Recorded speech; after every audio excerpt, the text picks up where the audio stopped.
loves. So I recently got together with a friend for the purpose of baking cookies. Now, we were both super excited about this idea of baking cookies together and having this activity. And so we found a date, and it took a while to find a date that worked. And we also talked about some of the variations that we would need in order to make it vegan. And we got everything together, and the friend came over and they were not up for baking the cookies. So they asked if we could play a question game instead. Now, those of you who know me, you know that I'm always down for a good question game. So, of course, that worked.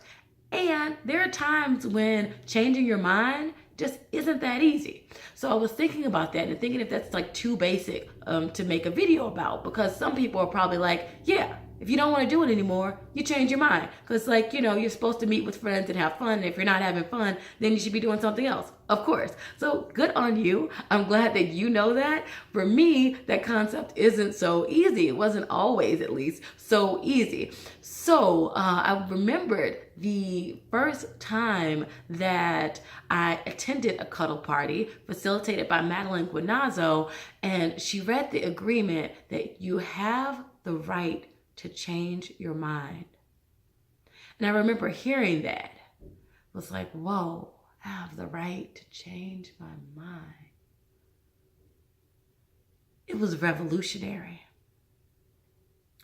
I had felt so much pressure from society, from loved ones, from, the friends around me, to be a person who was dependable, who was reliable, who wasn't flaky. And so I was led to believe that it wasn't okay for me to change my mind. So hearing that was profound.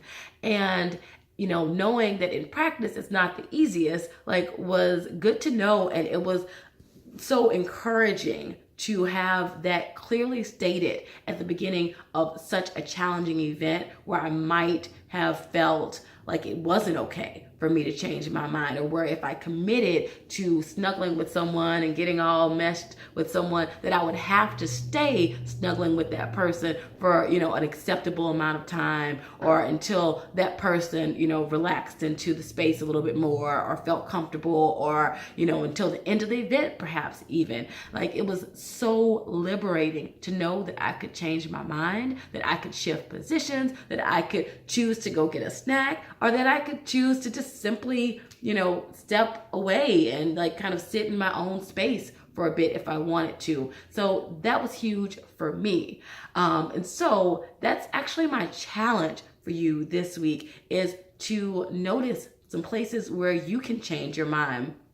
Sometimes when you have the desire to change your mind, and if you feel like it's a space where you can do that without too many negative repercussions, I encourage you to do that. So step into that and lean into that discomfort and go out there and do that. So I encourage you to find a space that is pretty comfortable for you to start with. So perhaps for the first few days, do it, at home. At home, consistently notice, your decisions and when you've said yes to things, and kind of just check in periodically and see okay, do I still want to keep doing this thing? Do I need to stop? Do I need to shift positions? Do I need to ask for support with this thing? And, if the answer is yes, then go ahead and do that. Make that change that you need to make in order to honor your no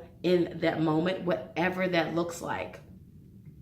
And doing that in the safer spaces, like at home or with yourself, perhaps at a friend's place, things like that will make it all the more easier for you to do it in the hard places or at the hard times. So start off slow, start off easy, start off with things like, stopping in the middle of a meal if you feel like you're full and you can't commit to this sandwich anymore, or whatever, shifting positions and changing where you're laying with your snuggle buddy, perhaps those things like that should hopefully be a little bit easier. And then that'll make it all the more easy to make those shifts and make those changes if you need to in the harder places. So where the stakes are higher. You know those spaces for you. So figure that out. I encourage you again to check that out and also to honor your inner wisdom. Like, we all were born knowing that we could ask for whatever we want and that we could change our minds. And that even if we didn't have all of the language, even if we couldn't figure out how to clearly articulate what we wanted or why, that we could just ask for it. And we could change our minds if we no longer wanted the thing that we asked for. Like, we knew that when we came into the world as babies, crying and screaming for things and not knowing how to ask for what we wanted.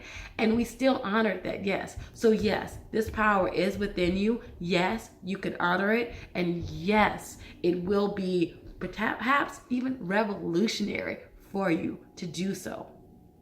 So go out there, do your thing. Comment down below. I want to know what you're up to this week. And I love you bunches. Can't wait to talk to you again soon. Bye.